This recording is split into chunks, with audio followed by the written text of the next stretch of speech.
It is day 2 of the preliminary stage, and Oprah's game of the day today is Anish Giri against Maxime Vachier-Lagrave. Let's see how this game went down. Anish started with e4. Maxime answered with c5, knight f3, d6, d4, c takes d4, knight takes d4, knight f6, and then knight c3. If you have a great memory, you might remember this position from yesterday, where Dominguez played with white pieces against Magnus. Magnus then decided to play g6, but here Lagrave plays knight c6, which I think is Lagrave's blitz weapon. His pet line is Najdorf, which he is famous for. He has played numerous games on this, and he is probably the world's best expert on this line. But here he switches things up with knight c6.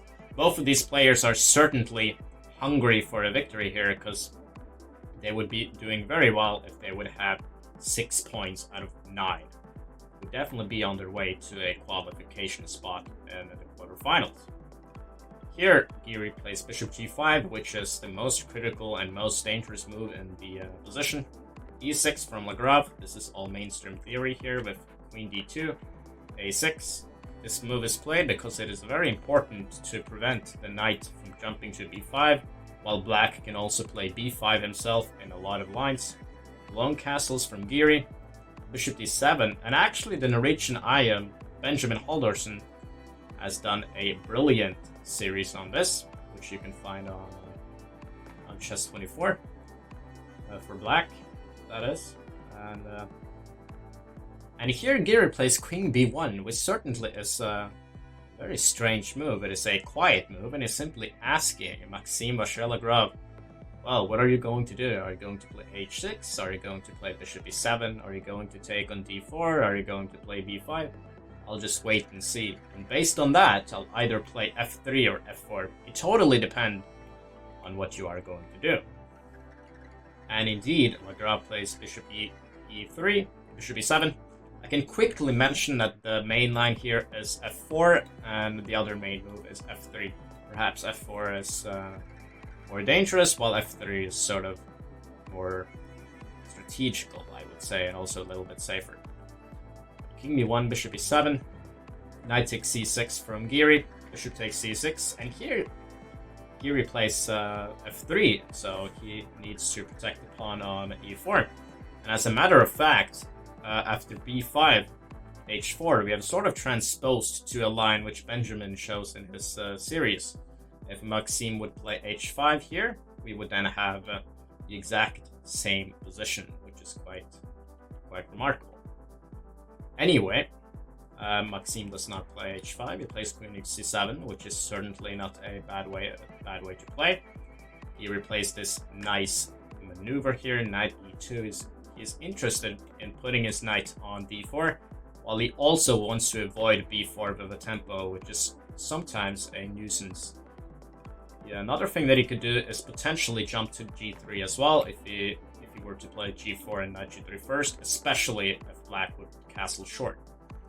Maxime plays h6, which is logical, pushing away the bishop. The bishop moves back to e3.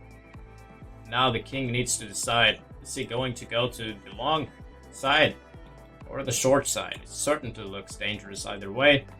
Maxime also thinks that, so he decides to make a change, a dynamic in the center with d5. And this is perhaps not the best move in the position, but it's certainly not so easy to figure out what he's supposed to do in this position. Perhaps he could have changed the pawn structure with e5 instead of d5, or he could just simply make a waiting move. For example, h5 here is not such a dumb move, which would then prevent white from playing g4.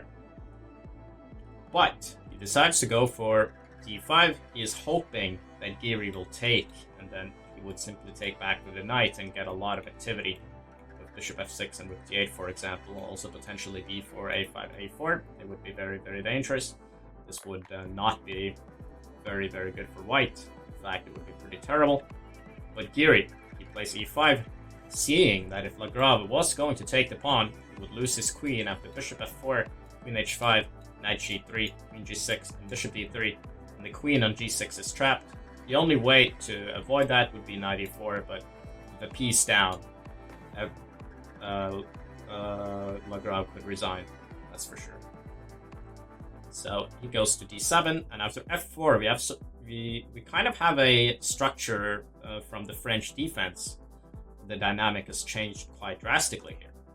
And as I said earlier, black needs to decide where he's going to castle, and it's not so easy to make that decision.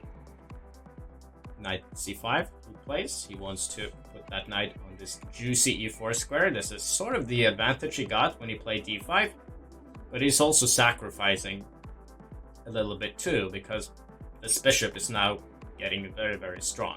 Lagrave is quite weak on the dark squares. Knight d4, knight e4, queen e1, bishop d7, g4, and because of g4, and perhaps also because he has played h6, Lagrave decides to castle long instead of short. Castling short would just be far, far too dangerous. White's pawns are extremely advanced, and it would not take long before black's king would be open.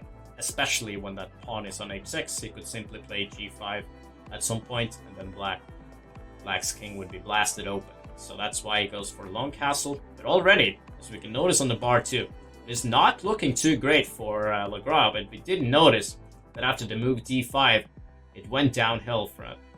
He just went downhill. Perhaps that was a pretty crucial mistake. Bishop d3. g5 here. Tries to open things up, and he also wants to weaken this pawn on e5, which is certainly a logical way to go. Giri, though, he doesn't care. He plays f5, because he also has seen that it is quite risky to take this pawn, considering that he's just going to take on e6, and after takes, he will take on e4, and after queen takes e4, queen a5, king b7, he would then have a lot of tactics. For example, knight f5, opening up for the bishop, and now this queen would get this juicy square here on b6, and black would be mated. He's going to take the knight. He would then have to play something like d4, and in this position, black's completely lost. So Giri had seen all of that. Lagrave as well, which is why it takes on h4. Giri plays this f6 move, which is a really nice move to play. It is now not looking easy for Lagrave to find any moves. He finds the square on c5 though. Rook takes h4. And he also goes for it with queen takes c5. Perhaps it's not the best try because his king is going to be extremely weak. He just didn't have a choice, because if he does not take that pawn, rook h5 will probably come protecting this pawn, and he's just going to lose strategically. It's going to be completely dead. After, Giri will take on d4 and perhaps then trade the black bishops. Black would be toast strategically. So he tries to take the pawn on e5. Bishop takes e4, queen takes e4, queen c3, king b7. He's lucky that he doesn't lose a piece, because after queen takes c5, he can take on e3. But Giri finds this nice move here. Knight takes e6. The point being that if black takes the bishop, we have queen c7 check, taking the rook on d8, and thus winning the game. So bishop takes c6, queen takes c5, d4, bishop takes d4, queen c6, queen a7 check, king c8. Now another piece joins the attack. Rook h5 is now threatening to play rook c5, and the only way to really avoid that is to play rook d5. Rook takes d5, bishop takes d5, bishop b6. There's a little cute threat of rook takes d5 right now, because this queen needs to prevent white from checkmating on c7. Rook e8 is a clever way to defend that. You cannot take the bishop due to the mate on e1, but instead you can take the pawn on a6, king d7, queen a7, king c8, queen a6. I believe this was just to gain some time. King b8 from Lagrave, a4. He takes a4, and now black's king is open even more. Bishop a7 check, king a8, queen a5, but it's not looking easy for black to defend, but he's still hanging on. Bishop c4, bishop b6, king b7, queen a7 check, king c8, bishop c7. This is a very cute move.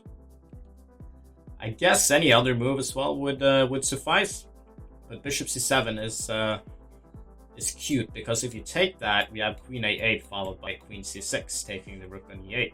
So Lagrave saw that, of course. He played queen b7, preventing the mate on b8.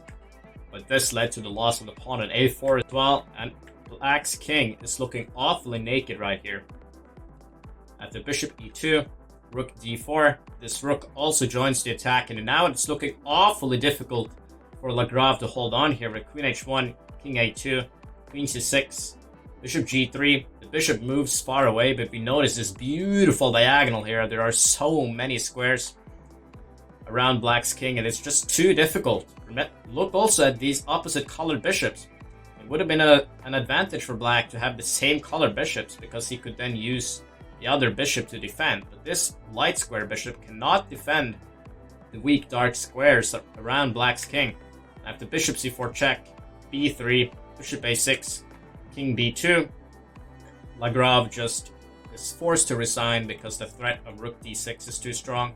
This rook on e8 needs to guard the d8 square, and Black is simply overwhelmed. It is impossible to prevent rook d6, and because of that, Lagrave resigns. Let's just take a look at why that would be so bad. For example, here, rook d6 simply wins the game because the queen now is forced to move. The queen needs to protect the a8 square and the c5 square, and there's no way to do both simultaneously. For example, queen b7, queen c5, king b8, then rook d8 would be a very huge mate with a double check. So a great game by Giri, and it seemed like the move d5 was a massive mistake, and after e5, White's position was simply really easy to play. So both of these players are still doing quite well. Lagrave has 5.5 out of 10. He probably needs to have a sort of mediocre day tomorrow, and he's going to qualify with ease. Giri is tied second with 6.5 out of 10 with Wesley. Also very promising for him. In the bottom, we have Dominguez, Stingley Ren, and Matthias Bluebaum and Shanklin. They all need a very good day tomorrow. It will be definitely very interesting to see who makes it tomorrow. Stay tuned for more, and I'll see you then.